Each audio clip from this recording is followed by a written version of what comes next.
हा प्लॉट तुम्ही पाहत आहात. येथे आम्ही ऑर्गॅनिक फर्टिलायझरचा वापर केला आहे.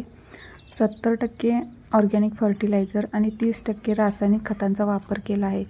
सततच्या रासायनिक खतांच्या वापरामुळे जमिनीची ताकद कमी होऊन जाते, पण ऑर्गॅनिक फर्टिलायझर जमिनीला नैसर्गिकरित्या पोषण देऊन तिचे आरोग्य सुधारते. या खतामध्ये सेंद्रिय कार्बन, आवश्यक पोषक घटक आणि जमिनीला उपयुक्त सूक्ष्मजीव असतात. त्यामुळे पिकांची वाढ जोमदार होते, फुलधारणा आणि उत्पादनात सुधारणा दिसून येते. आमच्या प्लॉटमध्ये हे खत नियमित वापरत असून पिकांची वाढ आणि जमिनीची गुणवत्ता सुधारताना आम्हाला दिसत आहे. तुम्हालाही रसायनावरील खर्च कमी करून जमिनीची ताकद वाढवायची असेल तर ऑर्गॅनिक फर्टिलायझरचा वापर नक्की करून पहा.